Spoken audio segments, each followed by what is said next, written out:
Kalau nggak salah info saya dikasih tahu Mas Samsul tadi, jenengan ini sudah pernah melatih begitu ya? Iya. Berapa periode itu? Kalau yang ini 2 periode. 2 periode.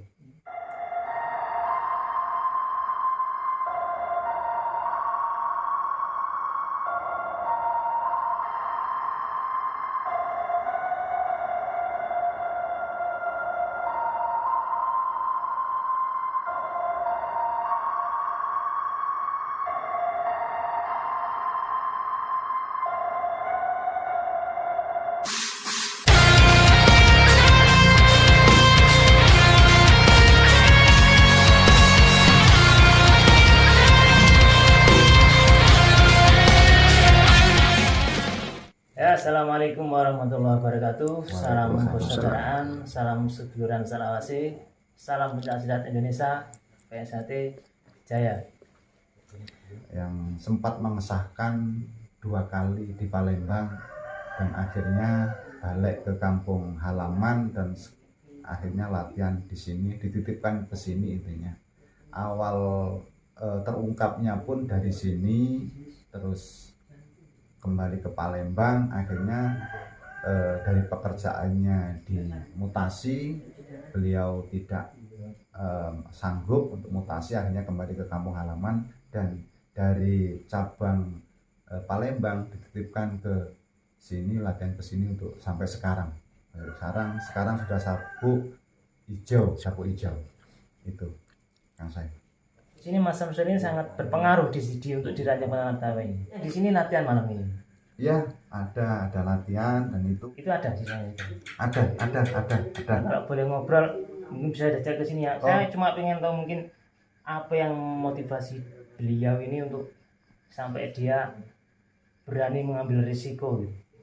Ya, jelas dia itu sudah masuk terlalu jauh di organisasi. Jadi apapun yang terjadi saya minta dan saya mohon sama beliau harus sampai jadi itu karena sudah terlalu jauh masuk dalam. iya terlalu dalam ke organisasi persaudaraan silat Ternate itu bisa dianggap dek jadi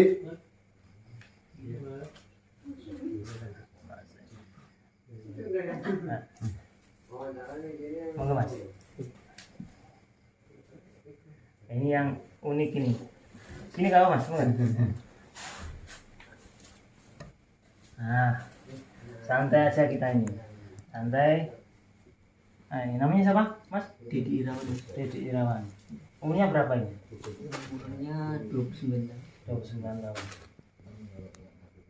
Kalau nggak salah info saya dikasih tahu Mas Samsul tadi, jenengan ini sudah pernah melatih begitu ya? Iya. Berapa periode itu? Kalau yang ini 2 periode. 2 periode. Nah, ini yang unik nih, yang saya pengen tahu dari sampean mungkin buat apa ya, pengetahuan dulu-dulu yang lain ini. Ini awal mulanya sampean itu gimana kok bisa termotivasi mengaku menjadi warga itu? Mungkin dari awal bisa ceritakan dari sampean, mungkin sampean pernah latihan terus motor, itu tahun berapa, terus latihannya di mana, terus kok bisa terbesit, wah mungkin latihan ini berat, enaknya saya merantau aja kemana gitu, langsung wah saya ini mengaku menjadi seorang warga atau gimana gitu. Mau santai mawar. Dari awalnya pernah latihan di SP2 di ranting sini juga ya, di ranting Penawatangan. itu sampai sabuk apa itu? Sampai sabuk hijau. Sampai sabuk hijau tahun 2008. Terus habis itu setelah motor kan masih sekolah, lulus sekolah terus merantau ke Palembang. merantaunya tahun berapa itu? 2013. Nah itu berarti sampan posisinya waktu mengaku jadi seorang warga itu di Palembang itu ya? Iya. Nah itu gimana ceritanya? Sampan itu kesana kok bisa termotivasi, wah saya di sini tak mengaku jadi warga lah. Apa di sana memang kondisinya itu memungkinkan untuk sampan mengaku menjadi seorang warga PSHT, atau memang dari awal udah ada niat gitu? Kalau di sana dulu kan di daerah Komering itu tidak ada warga sama sekali. Oh, jadi di daerah sampan yang merantau itu tidak ada hutan sama sekali. Cuman ada yang berminat ingin latihan gitu. Iya, terus kedatangan kawan dari Murakuang namanya Mas Ujo. Nah, buka latihan bareng sama Mas Ujo. Ketua ranting. Di daerah sampan itu. Iya. Nah, itu yang mendasari sampean untuk mengaku jadi seorang warga itu apa waktu itu? Saya saking cintanya sama persaudaraan Setiati Trisakti. Jadi itu alasan utamanya itu. Iya. Saya sampean saking cintanya pengen jadi seorang warga sampai dalam mengaku jadi warga itu. Iya. Terus yang mendukung sampean artinya materi pendukungnya itu Kalau untuk masalah materi itu yang ngasih dari ketua ranting. ketua ranting sana. Iya. Artinya ketua ranting sana itu nggak tanya dulu sampean ini pengesahan tahun berapa atau pengesahan di mana gitu. Dia sempat pernah nanya. Heeh. Ya, saya jawabnya pengesahan dari Laku. Kalau setahunnya berapa Tahun gitu, berapa. dia langsung percaya gitu. Iya, langsung percaya. Jadi nggak ditanya dulu ada KTA enggak atau ada piagam enggak. Enggak. Nah, mungkin ini bisa jadi pelajaran untuk kita ya dulu-dulu ya. Jadi kalau kita ketemu dengan seseorang yang mungkin mengaku jadi warga, itu baiknya kita tanya dulu, kita interogasi dulu apakah dia benar seorang warga. Artinya kita telusuri dari awal, dia latihan di mana, terus ada nggak nomor pelatihnya. Minimal kalau emang dia pernah latihan itu harusnya tahu dia latihannya siapa, ketua rantingnya siapa, ada nomor ketua rantingnya atau minimal pelatihnya lah. Itu perlu kita cari tahu.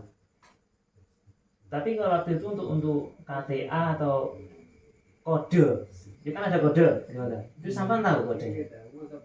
Nggak tahu. Jadi dia nggak kode untuk rantingnya. Kalau KTA nggak ditanya. Enggak. Mungkin ini salah satu faktor ya, faktor penyebab, artinya karena kurang jeli aja. Kurang jeli itu dulur kita yang di sana itu untuk menginterogasi kurang jeli. Bukan begitu Mas Samsul ya? Iya. Yang jelas saya menggarisbawahi ya juga mengapresiasi lah dengan warga Gadungan ternyata bisa mengesahkan, yang asli warga aja belum tentu bisa mengesahkan, pernah mengesahkan. Tapi ini dengan warga Gadungan yang materinya ya sekedar sampai bisa mengesahkan, termasuk saya apresiasi. Dan orang-orang di sana kan minimal sudah mengenal Eza. Tapi yang jelas tetap saya yang poin garis bawahi di sana pun beliau tidak pernah mencemarkan nama baik, tetap menjaga. Itu yang saya apresiasi. Makanya saya tidak pernah menghukum ataupun apa. Yang penting selama dia itu masih mau latihan. Betul. Jadi perlu saya tambahkan bahwa seorang warga Gadungan itu tidak harus selalu dicap sebagai dia ingin menjelekkan nama organisasi. Artinya ada berbagai macam alasan kenapa dia menjadi warga Gadungan. Ya mungkin serasanya kalau Mas Dedi ini kan mungkin saking cintanya. Jadi saking cintanya terus ada momen, ada kesempatan untuk dia mengaku menjadi seorang warga Gadungan. Terus ditambah lagi kurang jelinya dari warga yang asli itu mengintegrasinya. Jadi mengorek identitas asal dia itu kurang jeli lah kalau menurut saya. Terus ini yang saya agak heran ini. Sampai kok bisa mengesahkan sampai 2 kali itu sebenarnya sampai menjadi seorang pelatih tetap atau cuma pelatih pendamping? Pelatih pendamping. Pendamping. Iya. Artinya untuk memberi materi mungkin itu dari ranting. dari ranting. Iya. Artinya sampai cuma mendampingi aja gitu ya. Iya. Nah, yang uniknya saya dengar salah seorang yang sampean sahkan ini istrinya sendiri. Benar. Betul. Jadi artinya unik ini. Jadi sampean warga Gadungan, statusnya belum jadi warga, tapi istri sampean sudah menjadi warga. Dan secara tidak langsung yang mengantarkan dia jadi warga sampean juga, betul. Ini unik ini. Jadi ini buat pengalaman kita lah untuk kedepannya. Terus gimana ceritanya terus sampean kok bisa ketahuan jadi warga Gadungan itu? Awal coba ceritakan. Kalau awal mulanya ketawanya main kesini lah, main ke main tempat ke Mas tempat Samsul Mas ini. Samsul ya. Main Jadi- kesini ya diselidiki sama inilah apa warga-warga ranting penawar tambang. Langsung ketahuan di sini atau di sana? Tawanya sebenarnya kalau di sini mungkin ya sudah tahu lah. saya tahu. Nah, Tapi belum diceploskan gitu ya, belum diungkapkan gitu ya. Terus apa saja yang sampai sama pulang ke sana, sampai sana langsung diinterogasi atau gimana? diinterogasi. Terus ketahuan sampai langsung ngaku gitu. Iya langsung aku. Sempat ada intimidasi nggak di situ? Ya kalau intimidasi itu hukuman, sekedar hukuman lah, bukan intimidasi lah. Hukuman. Iya. Artinya kan sampai sendiri juga ikhlas yang menerima Iya, itu ya. ikhlas. Tidak ada unsur dendam atau apa gitu ya. Artinya kalau sampan sudah berani mengaku menjadi seorang warga PSHT, sampan juga harus bisa menerima konsekuensinya seperti itu. Tapi kalau untuk mungkin penghakiman fisik itu ada nggak dari tutur sana? Ya cuman hukuman lah itu. Hukuman, ya.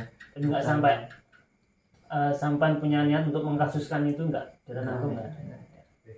Jadi kita hargai saya ikhlas lah ini. ikhlas ya.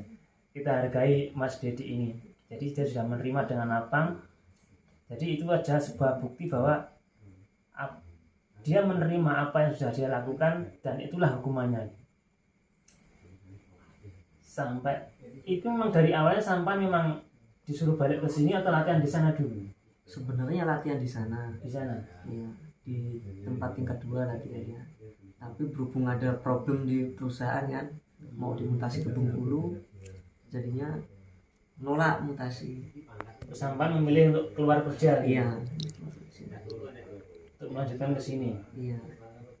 Itu waktu awal masuk latihan sama pernah merasa was-was atau gimana, mungkin takut mungkin nanti di intimidasi terusin atau gimana, pernah ada perasaan? Ya ada itu Ada, perasaan itu ya. Tapi sempat terbukti nggak itu?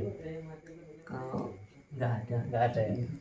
Mungkin waktu tes jambon, polos, jambon sampai hijau sekarang kan? Iya. Sampai hijau itu mungkin kalau dites wajar ya. Iya. Artinya untuk tes mental kita tahu lah seperti itu di PSHT kan, tes mentalnya. Jadi nggak ada yang over gitu kan. Iya. Oke, Mas Samsul mungkin bisa menambahkan. Yang jelas mungkin kalau tidak di sini mungkin ya ada hukuman. Mungkin warga-warga yang muda-muda itu kan rikuh mau ke sini ngomong hukum. Yang jelas sudah dipasarkan ke sini dan ada rekomendasi dari sana. Memang kan harusnya ada pernyataan, ada titipannya, itu langsung telepon itu. Nggak ada pakai surat menyurat. Saya udah percaya aja, mau niatnya udah baik, udah saya terima aja. Betul. Jadi ini buat pelajaran bagi kita semua, khususnya untuk Ranting Purnawardhama. Jadi jangan sampai mungkin kedepannya hal yang sebenarnya terulang lagi. Artinya jangan biarkan seseorang itu yang sudah pernah ikut latihan itu mendapat momen atau kesempatan untuk dia punya pikiran bahwa ini kesempatan saya pas ini untuk mengaku menjadi seorang warga di daerah ini. Artinya untuk mengantisipasi itu mungkin kita bisa lebih detail lagi untuk mengintegrasi. Jadi seseorang yang pendatang khususnya pendatang ya. Jadi kita perlu tanya KTA-nya dulu ada apa enggak. Terus kalau misalnya dia nggak punya KTA, mungkin ada piagam yang asli, piagam pengesahan ya tentunya. Terus kalau misalkan nggak ada juga, nggak dibawa, minimal dia hafal nama pelatih plus dulur-dulur letting dia. Ada nggak nomornya? Minimal dia punya satu lah nomor telepon yang bisa dihubungi di antara mereka itu. Artinya kalau misalkan nggak ada KTA atau piagam, kita bisa hubungi di sana. Benar nggak ini sudah sampean? Benar nggak sudah disahkan dan sebagainya? Benar nggak pengesahannya tahun sekian? Kalau misalkan itu mencurigakan, ya, kita patut menahan dia. Artinya ditahan bukan berarti terus dihakimi. Artinya ditahan bahwa kita perlu cari lebih detail lagi. Benarkah dia seorang warga PSHT atau bukan? Seperti itu. Kalau Mas Dedi ini untuk kedepannya gimana? Kira-kira apa? Mau modal lagi atau sampai lanjut jadi warga? Harusnya jadi warga. Jadi harus benar-benar memotivasi dulur-dulur yang lain. Iya. Bisa menjadi contoh. Apalagi sampai sudah pernah mengesahkan. Artinya seluk beluk latihan, metode pelatihan yang di sana itu kan nggak jauh beda dengan di sini. Iya. Ya, artinya kan sampean sudah tahu lah gimana rasanya mendidik siswa-siswa sampean yang ada di sana dulu. Ya sekarang sampean terapkan di sini. Jadi selama sampean latihan di sini harus bisa memotivasi latihan-latihan sampean yang sekarang juga sapu hijau ini. Jadi kalau misalkan ada yang semangatnya kendor, harus sampean semangati. Saya aja yang mantan warga Gadungan masih berani latihan, nah, seperti itu. Iya. Jadi sebagai contoh lah ya di sini. Iya. Walaupun sampean masih mungkin dibilang umurnya berapa tadi? 29. 29 tahun. Masuk privat ya. Artinya kalau dibandingkan latihan yang lain kan sampean lebih muda. Iya. Jadi harus bisa jadi contoh walaupun sampean bisa masih lebih muda. Itu yang saya herannya cuma ini apa? Tapi nanti sama bisa jadi pelatih pendamping ya. Kalau pelatih tetap itu yang diajarkan itu loh ke siswanya itu loh. Itu materinya gimana? Itu ada buku panduan khusus nggak dari sana? Ada. Ada. Berarti sama tinggal buka buku aja ya. Seperti itu. Artinya tanpa sampai hafal pun sama bisa tahu itu materinya seperti itu. Oke. Jadi untuk pesannya ya sama tetap semangat, jangan pernah minder. Untuk menjadi seorang warga PSHT itu memang butuh proses. Satu lagi Mas, saya membayangkan cuman gini loh, waktu kalau ngisi keesaan apa ya saya ngopi-ngopi ya, ngopi-ngopi. Nah itu yang saya agak heran juga. Itu sama pernah ngisi materi keesaan nggak di sana? Kalau keesaan baca buku aja. Baca buku. Jadi kayak orang sekolah gitu aja ya. Ya kayak di sini ngopi-ngopi aja, ngopi-ngopi gitu. Itu sampean pernah nggak waktu di sana itu waktu ini ketemu siswanya sampean yang sudah jadi warga? Waktu sampean ketemu jadi Gadungan itu. Ketemu. Itu gimana kesannya? Dia malah dukung, maksudnya untuk latihan. Latihan. Yang waktu di sana dulu itu waktu di Palembang, yang ngantarkan latihan aku itu siswa. Iya. Mantan siswa ya. Iya. Terus sampean pernah di sana pernah sambung? Iya pernah. Paling waktu sambung sampean pamit sakit perut atau waktu sibuk mesti. Iya pernah sambung. Pernah. Jatahan pernah ya? Kalau jatah nggak pernah. Maksudnya waktu ngelatih dulu loh. Pernah dijatah siswa sambung. Sambung. Iya pernah. Pernah. Iya. Bisa. Iya dikit-dikit lah. Jadi kalau untuk putaran hijau harusnya bisa. Jadi yang perlu saya tahu di sini adalah kita perlu cari tahu dari sampean kenapa seseorang itu bisa berpikiran untuk menjadi seorang warga PSHT tanpa latihan warga Gadungan. Itu yang memotivasi selain saking cintanya ke PSHT itu apa? Situasi Situasi yang mendukung gitu ya. Iya. Soalnya kalau di daerah Kumbering itu emang nggak ada sama sekali warga. 2 tahun periode itu ya saya sama namanya Mas Uja itulah Yang buka megang dan itu. iya. Makanya ada sekitar 15 warga di sini sekarang ini. Itu artinya kalau misalkan sampai mungkin merantaunya ke daerah orang yang banyak warganya, itu sampai nggak berani ngagap. Dan Itu jadi catatan khusus dulur-dulur ya. Jadi perlu kita cari tahu mungkin di daerah-daerah yang mungkin masih minim warga, terus ada pendatang. Jadi untuk ranting-ranting di sekitarnya, mungkin untuk sub-sub sekitarnya perlu mencari tahu identitas dari warga tadi, yang mau jadi warga tadi. Artinya kita cari tahu betul detailnya dia dari mana. Jangan sampai kejadian seperti Mas Desi ini terulang lagi. Jadi bukan hanya untuk di ranting Penartama ya, jadi untuk semua ranting yang ada di Indonesia ini. Jangan sampai hal yang sama terulang lagi. Jadi masih untung Mas Dedi ini tidak terlalu mendapat intimidasi dari dulur kita yang di sana. Mungkin sempat kita tahu ya di daerah-daerah lain sempat terjadi kontak fisik dan sebagainya. Bahkan ada yang main hakim sendiri. Sebenarnya kalau untuk warga Gadungan ini sebenarnya nggak ada aturan khusus di PSHT. belum diatur atau gimana? Setahu saya sih belum diatur. Cuman baiknya itu ya jangan kita main hakim sendiri, jangan langsung mermorok kita pukuli dan sebagainya, kita eksekusi di tempat langsung. Ya kalau memang kita geram dengan ulah dia, kita ajak dia ke tempat latihan, kita sambung, kita suruh sambung dia dan siswa. Nah disitulah momen kita untuk misalkan melampiaskan emosi itu. Jadi kita dengan cara yang pas. Kalau misalkan tahu-tahu kita hajar di tempat itu, nanti kita bisa kena sanksi. Karena ini negara hukum. Jadi baik warga Gadungan maupun warga PSHT yang asli itu mempunyai hak dan kewajiban yang sama sebagai warga negara Indonesia. Jadi artinya untuk di mata hukum kita sama. Seperti itu. Ini yang terakhir Mas Didi. Pesan sampean apa untuk mungkin warga-warga Gadungan masih berkeliaran di sana yang belum ketahuan lah. Ya pesannya kalau untuk warga-warga Gadungan yang belum ketahuan, cepat-cepatlah ngaku daripada kejadian seperti saya. Oke. Jadi tetap semangat latihannya. Semangat. Oke. Mas Samsul mungkin ada tambahkan? Cukup ya. Oke. Terima kasih Mas Dadi ya. Akhirnya. Oke, dulur-dulur, demikian tadi silaturahmi saya ke Sub Sidoarjo tempat Mas Samsul sekaligus Wakil Ketua Ranting. Dan kebetulan kita mendapat tambahan informasi dari seorang mantan warga Gadungan. Nah, sekarang masih sapu hijau tua, sebentar lagi mau tes putih.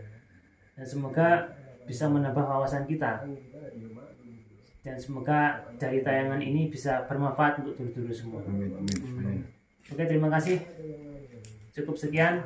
Jangan lupa like, komen, dan subscribe channel PSHT Ranting Gunawartama. Oke, salam persaudaraan, salam seduluran, salam kasih, salam ajaran Indonesia, PSHT Jaya.